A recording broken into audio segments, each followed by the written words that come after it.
to real dream? There's a couple of different things. How would I describe it? This particular scene that I'm going to describe, like, it would almost replay itself, but not quite the same. Or the setting would always show up again, like it would go back to it as if there's something to try to work out. And so what it is, it's like this empty lot of land, and at the back of the lot, there's like fences from all the adjacent properties. Mm-hmm. And on the back fence, there's like some sort of construction or demolition of something that used to be there, like mesa blocks. They're like the big bricks. Yeah. Like there's like they make this rectangular shaft that goes down, and then there's like these timbers that are used to ramp down the shaft to come out the other side and go wherever it goes to, or it leads to wherever it is. And I'm like, oh, okay, you can go down there. And the next thing you know, I'm back there with you, with the whole family, with you guys.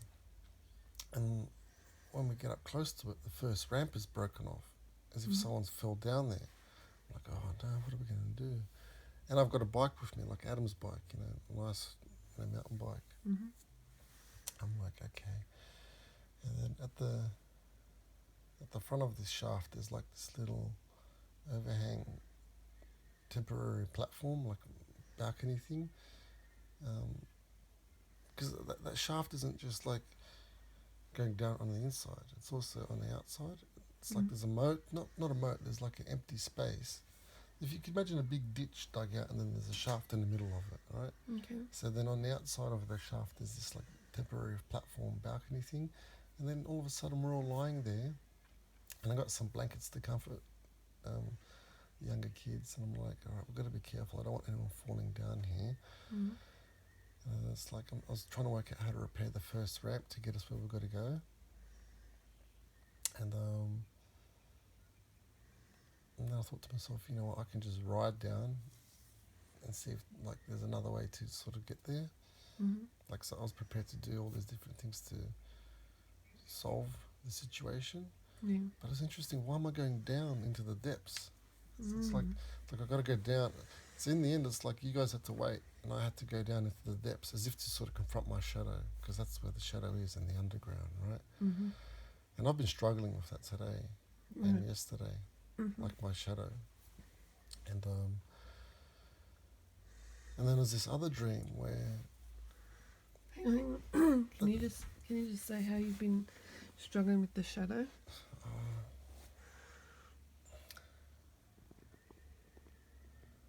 it's complicated to sort of to articulate, and some things like it's for me, like it's personal. It's like for me, it's between me and God, so to speak. God knows everything, right? Mm-hmm. It's like so the more I move forward as a person that I choose to be, there's that part of me that's quite nihilistic. It's like it's okay to just sit around and do nothing, and and it's a very impulsive part of you. It's like it's not thinking long term. It's not.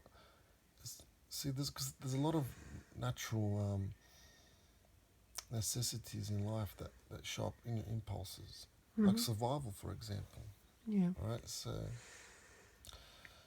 but you know, you can see if you don't be honest with yourself, if you don't be the person you could be, you end up living a lie to some degree. Now, this is oversimplifying it, all right? Now, so you corrupt yourself in some ways, and everyone, like no one has a pure spirit like Jesus, for example. So everyone has sinned, or everyone sins. Everyone is off target. Everyone's not being the best they could be to some degree. By their own standards, mind you. It's not like I'm judging anyone except myself here. And so what happens is you corrupt yourself. And and that stays in the periphery, like in your thoughts. And then so you might be thinking, you have this train of thought, and you're building whatever you're working on, you're concentrating on it, and then your worst fears can sometimes, if you don't deal with your fears, they can come to you.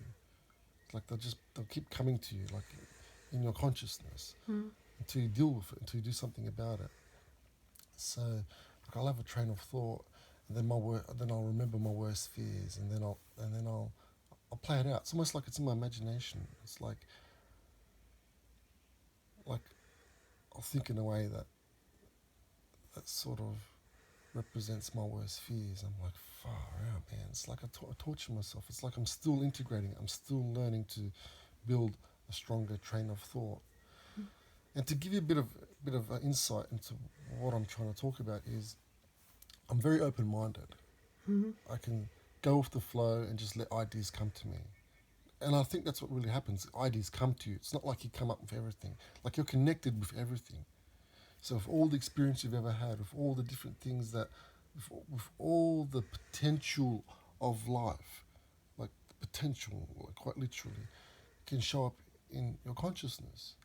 And if you're very open-minded, and that's to say, like, if you don't practice a train of thought, if you're not very deliberate with the way you're constructing your thoughts, you can sort of just let go and allow the potential of life sort of show up. All right? So now I say that because that's like the underlying structure to everything. There's a potential, like there's potential energy in matter itself, right? And so, but the way it shows up in consciousness is like thoughts, because that's what we're thinking animals. And so if you're very open-minded and you just let things come to you naturally, it's going to be influenced by all the good things you've done, but also all the stupid things you've done. In particular, when we're dealing with the shadow, it's going to be all the horrible things, all the impulsive things, all the quick solutions, which are never a good solution, because there's no shortcuts, if that makes sense, right? So, and that just keeps coming up with me. It's like I'm really struggling, I'm really wrestling with that, and I keep integrating it, and it's like, and it's just the old part of me just it's dying off, and it doesn't want to die. Okay. It keeps coming back to me and trying to spook me out, trying to. Can I share my dream quick and talk about it, because it's quite relevant? Yeah. Can you hold that? Okay. I had a dream that we needed to get some money. Yep. Just to provide for the family, and you organised to meet some dealer, as a one-off, who was going to get you, what do you think? What do they call that thing that's out in nature? The mushroom or something. Oh, psilocybin Yeah. or DMT. DMT. Is it like DMT? Okay.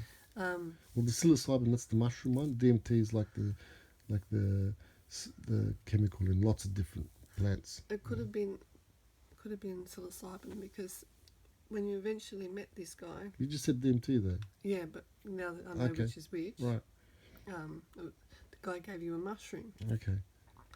And you quickly ate it, and instantly started to kind of detached from like reality as we know it, I guess. Yeah. And you had this same experience, and I had this fear, that you were going to experience everything you did like as a drug addict, right?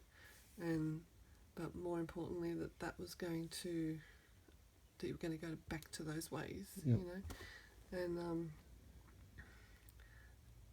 and I guess, like, in the real sense, there's a bit of like, the person that used to live here with us, right? Yeah. You know how he seemed to have his act together, he worked well, No, I had this feeling that wasn't right, darling. Okay. I had to give him the benefit of the doubt. Okay. Mate. I guess I did too, to a degree, but it was more a sense like, okay, he's... He's trying to be so good Yeah. and impress everyone. Yeah. And I thought I had this sense that when he eventually went out on his own, Yeah. he'd experience He kind took of come shortcuts. undone in a way. He you took know? shortcuts. You know, when he lived here, Mm. I quite often, like over time, because you get to know him and you see his patterns, I quite often catch him being very contradictory. Like Okay. he'd always say stuff that went against what he like. He started to show up as a unreliable person in terms of telling consistent things. So it's either he wasn't being truthful, or he was just confused, or he was just Okay. something wasn't right. I knew something wasn't right, Yeah. man. Mm. Well, there was this sense with me that he was trying so hard to be good that when he went out on his own, it was like he'd finally experienced all those other things, like, you know, drugs or whatever, and in his life to kind of come undone, you know. And I guess sometimes I wonder whether, you know, like you are walking with God, right? I tried to. Yeah. Like, let's not get ahead of ourselves, man. Like, it's still early days for me, honey. You know, Yeah, I just like, as far as I've come, it's not even scratching the surface as where I'm aiming. Mm-hmm. Like, okay, anyway. In my eyes, like, you're just always striving to be good. You know, you're just striving to get your life in order. You're trying to be responsible. Yep. You know that saying Jordan Peterson has. It's probably not his saying, but he's talked about, you know, for a man how important it is to carry a big load. Mm-hmm. You know, and I can see you trying to do that. And then sometimes there's that little insecure thought that's like, oh, what if it gets too much, and you kind of go back to the old ways or the old patterns. Remember we spoke about this before. It's like, remember you asked me about a recovering addict. Remember that thing you said, how is it true you're recovering every day? And I'm like, okay, I can understand why someone would say that, but I'm beyond it, man. Like I could think about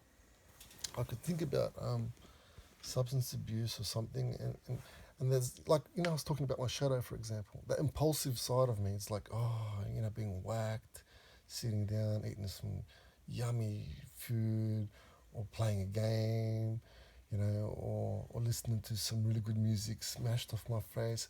Like, there's an impulsive element that grabs at you. But, like, it just feels so small now. Like, I'm a lot bigger than that. Like, the person I choose to be is growing.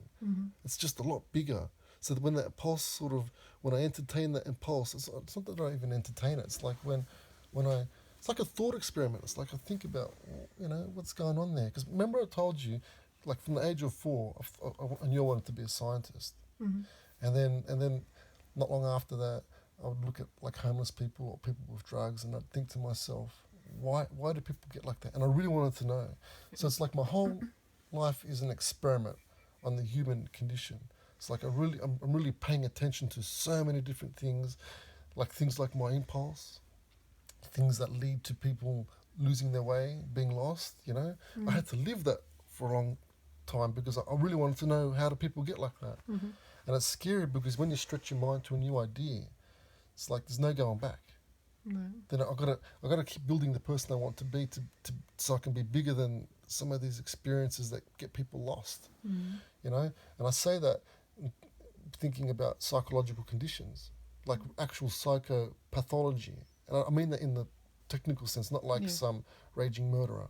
Like a psycho means a psychology, and pathology means like an illness, like a pathology. So it's like I've done thought experiments to see how people, you know, like what sort of train of thought would be depressing, what would be very open and misunderstood, and try to be described as schizophrenic, paranoia, like this is built into everyone, by the way, like openness, like your negative nervous system that looks out for danger, that paranoia is built into that. All these different things that are built in us, if you don't live your life properly, they can get skewered, and then they become bigger than they have to be. And if you don't build yourself properly and you've got nothing to stand on, then you don't know which direction you're going, and then these impulsive systems that can be integrated for good things actually become bad things. So I go on a tangent there, sorry, but the point is, like when I with the addiction thing, when I do my thought experiment, so to speak, with the impulse, just to see what's going on, I can feel how much bigger than I am. I can feel how much bigger I am than the impulse, and it's like this. I'm just not interested in using drugs. It's just it's an easy way out. There's nothing rewarding about it in the long term.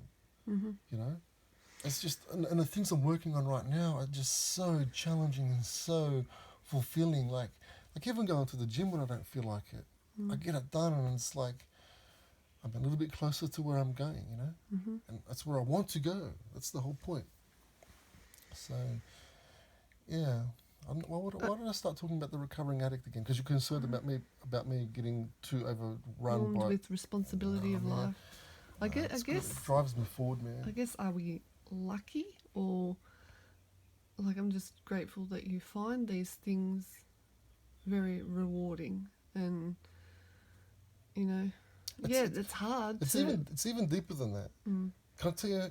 Sorry, I don't like cutting you off, and I do that a lot. I really like you talking, but it's like I just want to make a point.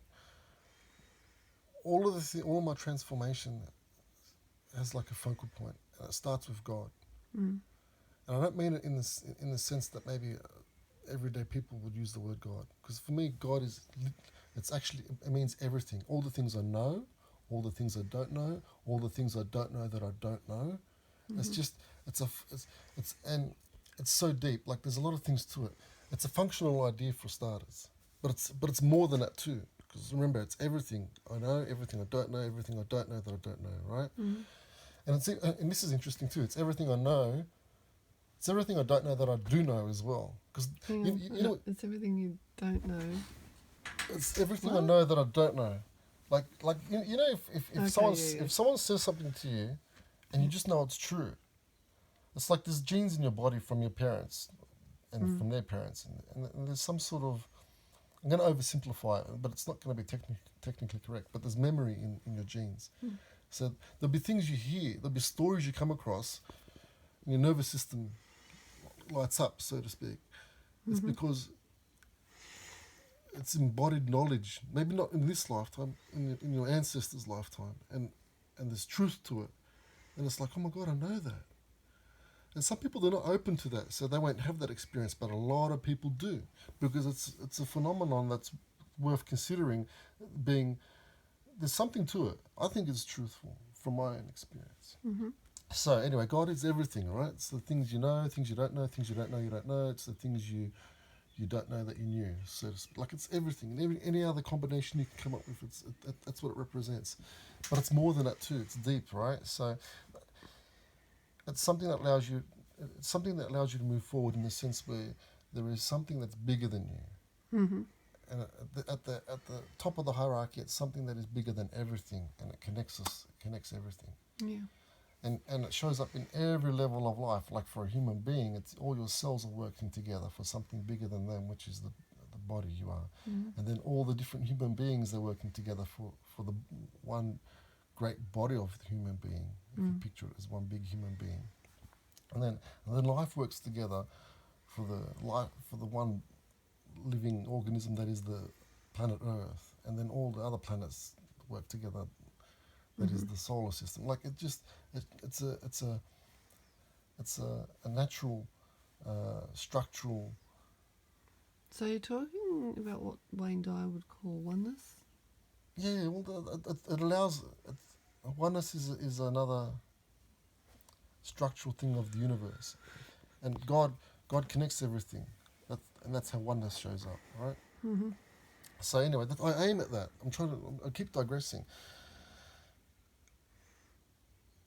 So when we're talking about me achieving goals or how I find things rewarding, it's deeper than that. It's because I'm aiming at God first and foremost. I've got to sacrifice the person I am for the person I could be, and you do that in the name of God.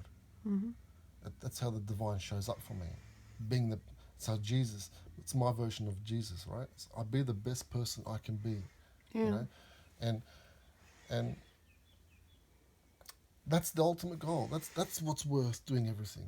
So it's not like getting a job is great because I get to serve people, I get to make an income, but they're all consequences of aiming at something even higher. Mm-hmm. It's like it's the actual end result is me being the best person I can be. That's the reward. That's what makes me. That's what's worth waking up every day and getting on with things. Yeah. Right, and and by doing that, you actually. So the way I do that is like I have a relationship with something that's bigger than me, you Mm-hmm. know, and I do that. I practice that in my prayers. It's like I affirm all the things. I affirm all the manner of being, all the characteristics that move me forward to the person I'm trying to be as it moves closer to me. It's like something bigger than me allows it to come to me, Mm-hmm. and I have to move to it as well. I've got to meet it somewhere in the middle, you know. And so, I guess that's kind of like the law of attraction in action. You know, like a lot of people think well, some people think you just sit there and think positive thoughts and it comes to you, but you do have to take action. yeah, For it to everything has manifest. to be embodied. Yeah. That's a good thing you mentioned there, because I was thinking about this yesterday too, where thought is really interesting because it's sort of like central to it is the person you're trying to be. Some people might call it the ego. Well, you can witness yourself, you know, thinking, and then on the periphery where the potential is. I was touching on this before. You can have all these different ideas, but all of it stays in potential. All of it's just formless. Mm-hmm. It's not until you start to embody things, and more importantly, it's not until you start embodying a pattern, like a ritual. That's the only way to sort of let it grow. So if you do something the way you want it to be done every single day, something starts to transform. Interesting. Like you got to align your. I touched on this before when we talked about spirit. You've got to embody it. It's like, you know, look, your body has feelings. Like you can feel temperature, you can feel pressure, but you can also there's also receptors for that do a lot of different things like pain. You can look at someone and combine different feelings, different sensory nervous system um, uh, features that can allow you to look at someone and know what they're feeling too, you know, so that you have feelings. Now this is really cool. Emotions is like it's like an embodied spirit. Okay. It's like overlaying a spirit into the sensory, the body, and when it becomes aligned, then it's like an act of being. So you have spirit, embodied spirit is how you be. Okay. So you can think of stuff in spirit, right? But then you have to act it out. You have to embody it. So then you got these feelings that embody the spirit. So it's like an emotion. Because I thought And embodiment would come just by, so it's not by just taking action. say that again. It's not just to embody something isn't by taking action on something. no, well, look, when I'm doing my prayer, when I'm really when I'm meditating, for one way to describe it, when I'm really meditating very well, I'm embodied. I'm embodying my experience. It's like I can feel what I'm thinking radiate to from me to all of the universe, to all of God, if that makes sense. Mm-hmm. But But if you want to, like living in this world, we've got to do things. Well, that, if you embody that, it lets you be in the present moment. So instead of being in the periphery, thinking about all the different things you got to do, just stay in the moment, be embodied, have like deliberate emotions, which is embodied spirit into your feelings. Mm-hmm. And if you look at the word emotions, emotion is built into it. It's like you got to do things, you got to embody things, you got to act them out to sort of grow them. Otherwise, the law of attraction doesn't happen. It's like it's got to be synchronized. Like, you know, it's really interesting how I've been developing my train of thought, and I'm thinking, wow, man, like it's not as straightforward as the word train of thought sounds, because there's a lot of wiring there that people that die into. Like, as you get older, you're always dying and being reborn within your cells, but there's pathways that stay. So, and they're the pathways that are easy to act out. Now, if you haven't learnt to think, this is why it's important to do things really well from a young age, because by the time you get to like late adulthood, like in your midlife, there's another rebirth to your consciousness. Like there's an awareness that just snaps in, and it's like, and you're like, oh my God, what have I done with my life? If you haven't been, you know, or for other people, it's like they move into paradise. Okay. Which is really interesting. I can expand on this another time for you, because the whole afterlife. That's something. It's like another structural thing that happens all the time. Like you're always dying and being reborn. And then it doesn't matter if it's from the fetus to the last days of your old age. It's like there's this rebirth thing going on all the time, and I just distracted myself. I digressed too much. What was I saying? Why did I say that? I'm losing my train of thought too. Okay. Oh, that's right. Train of thought. Thank you very much. So, if you're not rebirthing a deliberate, aware train of thought in every single moment, then you're going to get good at that. And that's where, if someone's very open and they're not being very deliberate in their train of thought, they can be very impulsive. And then they if you become an expert at being impulsive, then you sort of don't really have any real self-control. You become a slave to your conditions. So you grab while the going is good, or you go without and you're in despair. So for anyone that's open, what would you encourage them to do? Because you don't want to totally close that off. Like it's good to still be open in ways. Okay. Discipline. You need a routine. Okay. Because that gives you structure. Yeah. And even if it's the wrong routine, it's better than being in no man's land. Mm-hmm. At least you'll have developed the embodied process of finishing what you start, for example. Like you make a goal. It's like mini goals, like you decide to do something and you do it. That's what routine is. It gives you a sense of control.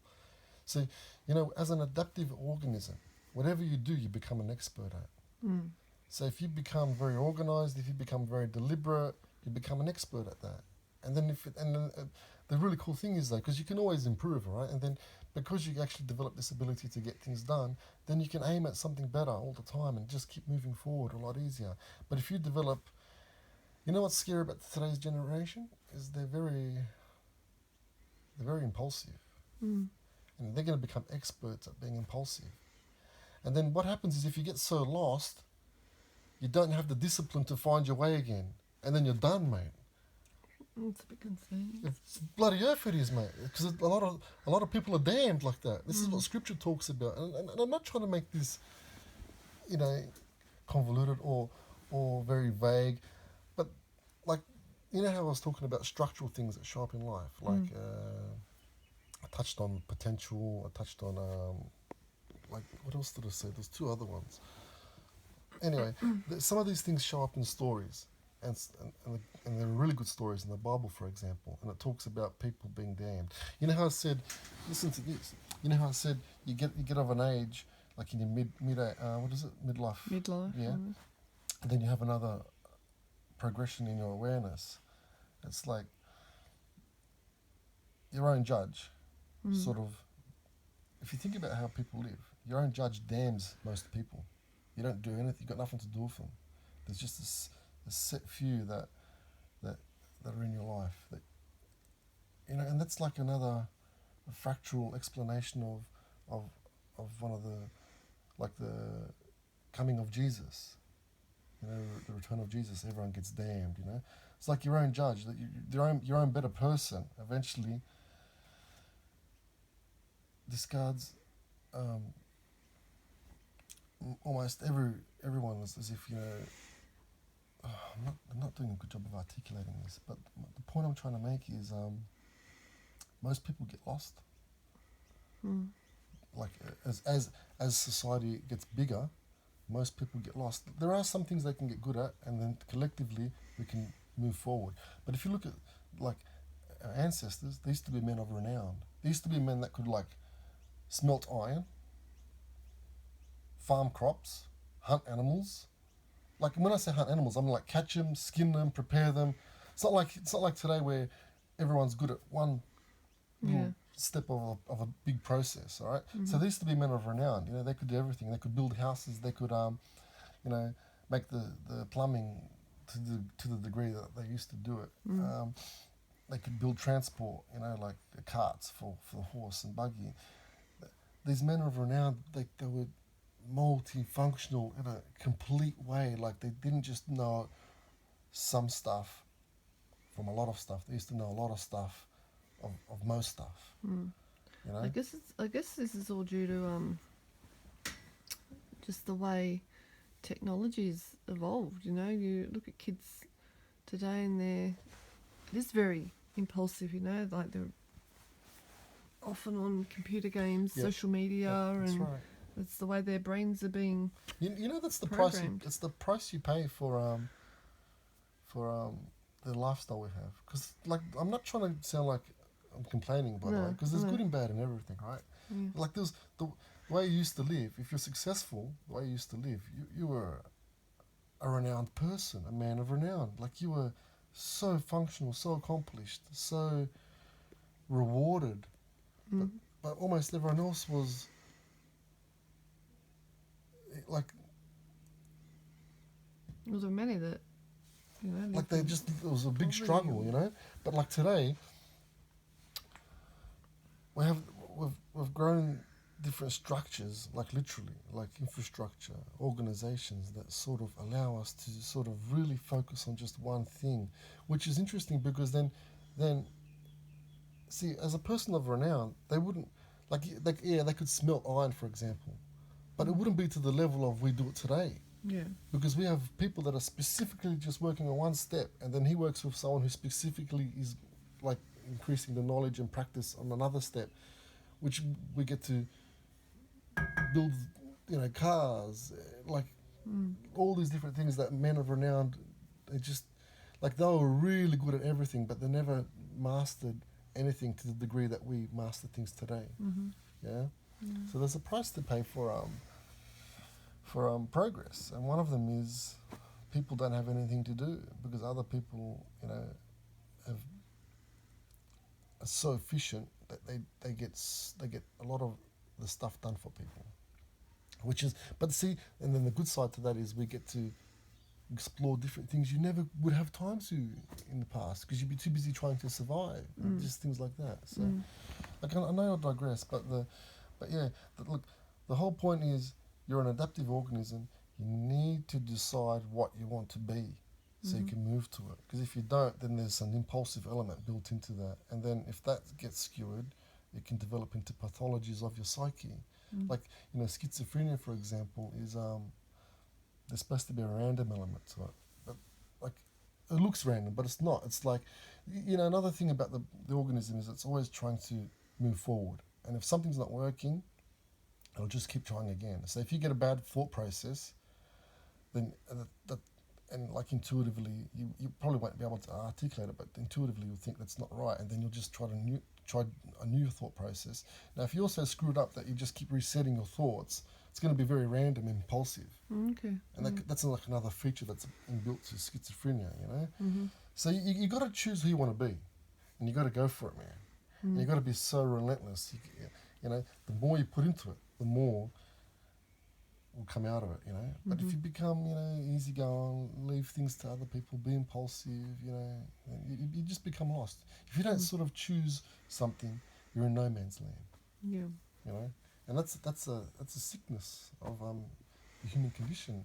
And it's more prevalent now because there's a bigger population. There's a lot more things getting done for people, you know. So, but it's always an issue of human beings, I think.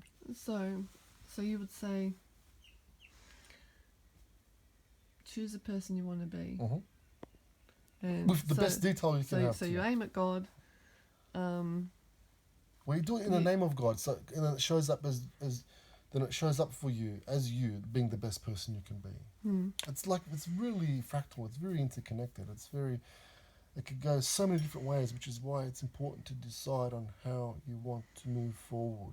You have to be the more detailed, the better, because you can change things as things are clearer to you, but you can't be too vague about it, because then you stay open. Yeah. Like, as in, that's where your openness can come to you with impulse. If you be detailed and you commit to yourself, you make a vow to yourself, you make a covenant with yourself in the name of God, then that's a guiding light. You're being guided by the divine, by your own making. Like we're created in the image of God because we get to create. So what you do is you create the person you want to be with the divine. You get to allow the divine to show you the way, so to speak, as well. You know. Sorry, you're summarising to see. Yeah. So you've got to choose who you want to be. Yeah. And I guess a part of that practice is through prayer, right? It's just another. It's discipline. It's ritual, but it's deeper than that too. Prayer is something, you know. Used to be called workmanship. Did it? Yeah, and then the word became worship. Okay. And I imagine that's because you when you're doing it properly, you revel in it. It's not that you revel in it. It's like you have so much gratitude. You have so much positivity. All the different emotions that are good sort of come alive, and they all become aligned. And it's like an act of worship. But before that was workmanship. Because, you know, when I was lost in many ways, and mind you, remember, I asked to be lost in some ways because I wanted to know why people can get lost. One of the ways I found my way is through the routine of prayer. And I can remember the struggle, man. I'd be doing prayer, I'd be in spirit, I'd be saying things, and my impulsiveness, the person I used to be, is always there. It was so fracturing. It was just such. So how did you get through that? It would be tough. You walk through the valley of shadows. Yeah. You just got to stay focused on who you're trying to be, and it becomes bigger, and then the noise goes away, right? And Does it become bigger than the noise over a long period of time, or do you experience some relief from that instantly? Well, sometimes you like I'm gonna touch on my weight training now. Some days you push hard, so some days I'll be really intense with my prayer, and it's like strengthening a muscle. It's harder to interrupt myself, if that makes sense, with my older behavioural patterns. But it's like, okay, the human is an adaptive organism. So whatever you do, you get good at. So I was getting good at.